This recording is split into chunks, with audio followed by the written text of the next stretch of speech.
Allahu Allahu Allahu Allah.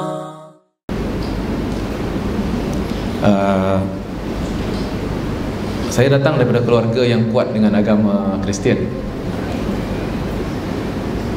Nama saya pun diberi sempena seorang wali lah, kalau kita kata dalam agama Kristian tu wali, Saint Nicholas. Saint Nicholas ni dia, kalau kita ingat Santa Claus tu, Saint Nicholas lah sebenarnya.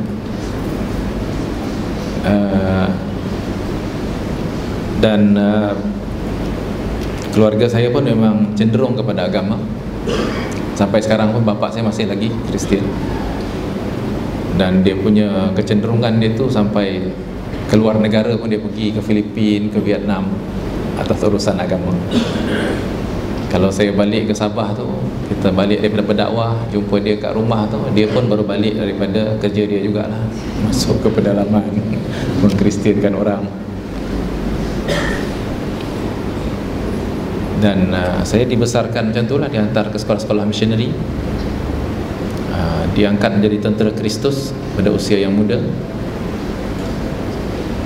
dan menjadi tentera Kristus ni maksudnya orang yang bersedia untuk menyerahkan seluruh diri dia, kehidupan dia untuk agama Kristian, sanggup mati untuk agama Kristian, mata dan telinga, tangan dan kaki untuk gereja.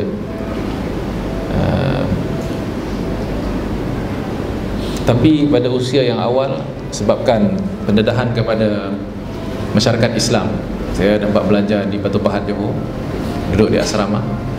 Saya tetap kuat dengan agama Kristian saya, pergi ke gereja setiap minggu. Tetapi duduk dekat dengan orang Islam ni ada dia punya kesan dia. Kita dapat nampak orang Islam daripada dekat. Dan orang Islam ni pula, dia tak biarkan saya begitu saja.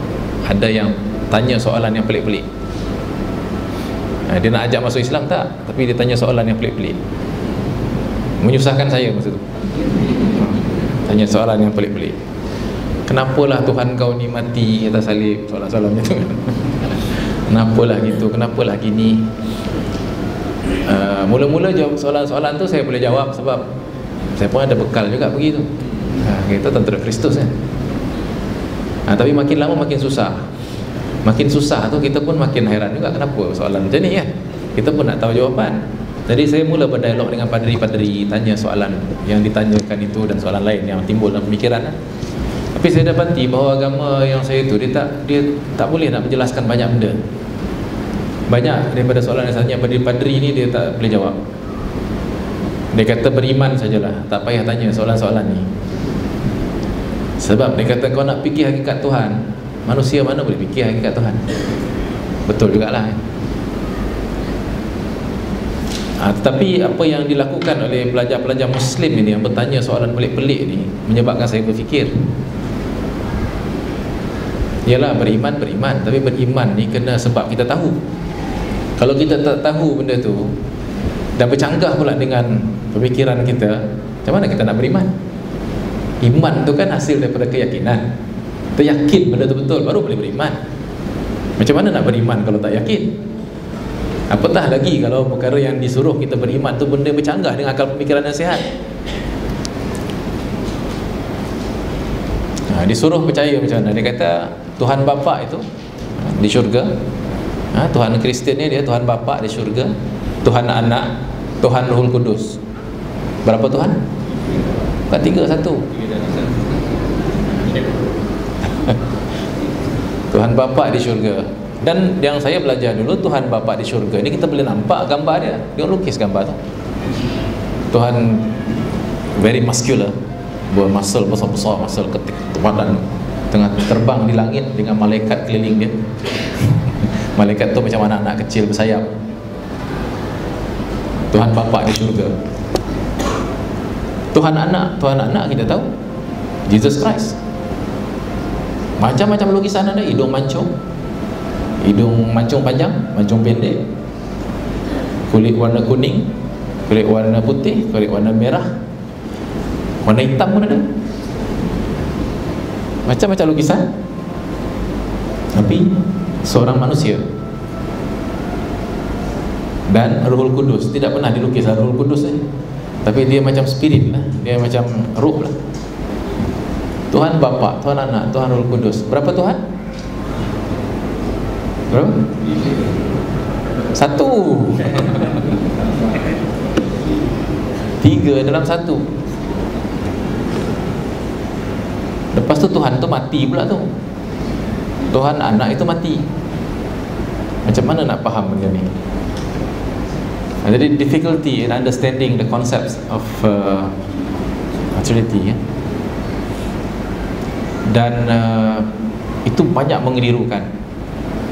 Dan bila nak dibuktikan pula dengan ada berapa peristiwa yang saya lalui, malam ni tak sempat cerita kot, mungkin masa lain lah kalau nak sempat cerita pun, mengenai dengan being born again, dilahirkan semula dengan Rohul Kudus dalam diri seseorang itu apabila dia bersedia untuk menerima Jesus Christ. Dia ada satu seminar yang kita ikut, dia panggil Baptism of Fire. Dibaptiskan dengan api. Masa kecil baptis dengan air, dah besar tu baptis dengan api. Kalau air tu dia jirus air kan, ataupun dia masukkan dalam air. Kalau dengan api ni bukan dia bakar lah, tak lah. Tapi dengan Roh Kudus masuk dalam diri. Adalah peristiwa, cerita dia panjang kan, cukup lah tu kan. Kalau nak cerita panjang, detail tu masalah lain lah, ya? Apa yang berlaku pada masa itu yang menyebabkan saya merasa tak betul lah benda ni. Agama Kristian ni tak betul. Ini di antara peristiwa-peristiwa yang berlaku. Dan juga melihat kepada apa yang dalam Bible itu sendiri. Dia dulu agama Kristian ni, dia tak suruh baca Bible tu. Masa zaman saya dulu tu dia tak suruh baca Bible, jangan baca dia. Kalau nak baca, baca ayat-ayat yang dia baginya.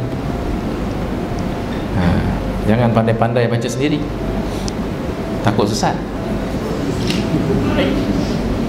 Ya, takut sesat. Dan memang sesat pun bila baca betul. Macam saya lah, pandai-pandai baca sendiri, masuk dalam tu tengok, sesat. Sesat apa? Sebab saya jumpa Islam dalam tu, jumpa Islam dalam Bible. Tengok ajaran-ajaran itu kan, ajaran Islam. Orang Islam buat, orang Kristian tak buat. Terlalu banyak dalam Bible tu. Contohnya dalam kitab Kejadian, first book of the Bible, Genesis, bab 17. Dia cerita pasal Nabi Ibrahim. Dia buat covenant with God, perjanjian dengan Tuhan. Dan antara syarat perjanjiannya dengan Tuhan itu ialah hendaklah dia sunat dirinya sendiri. Umur dia masa tu 90 tahun. Jadi dia sunat diri dia sendiri. Dia bersunat. Dan semua budak lelaki dalam rumah dia, semua orang lelaki. Jadi daripada keturunan Nabi Ibrahim ni semua bersunat belaka, sampai kepada Jesus Christ, Nabi Isa. Yesus Kristus tu dalam kitab Lukas bab 2 ayat 21. Jesus when he was 8 days old, he was circumcised. Jesus tu masa umur dia 8 hari dia disunat. Bersunat. Kenapa aku tak bersunat? Masa tu lah, kenapa aku tak bersunat? Kita tengok orang Islam bersunat, orang Kristian tak bersunat. Apa hal? Dari jauh kita tak tahu benda ni. Bila kita dekat, kita tahu bahawa sebenarnya bersunat tu bagus, bersih kan, dan mengelakkan penyakit-penyakit. Ada kita tahu ini ajaran agama, dalam Bible ada. Kenapa orang Kristian tak buat? Kenapa orang Islam yang buat? Ada timbul persoalan kan? Tentera Kristus, kita nak ikut ajaran kita, kenapa tak buat dalam Bible ni? Awal lagi masa saya di Batu Pahat tu dah ditunjukkan, ada kawan tunjukkan, dia kata, kenapa kau makan khinzir? Tak boleh. Tengok ayat ni. Saya tengok Leviticus chapter 7, chapter 11 verse 7 to 8. Tak boleh makan khinzir. Yang tak makan orang Islam, kenapa kami makan? Timbul persoalan. Terlalu banyak sebenarnya yang dalam Bible itu. Kalau orang ikut ajaran Bible itu, dia kena ikut Islam sebenarnya.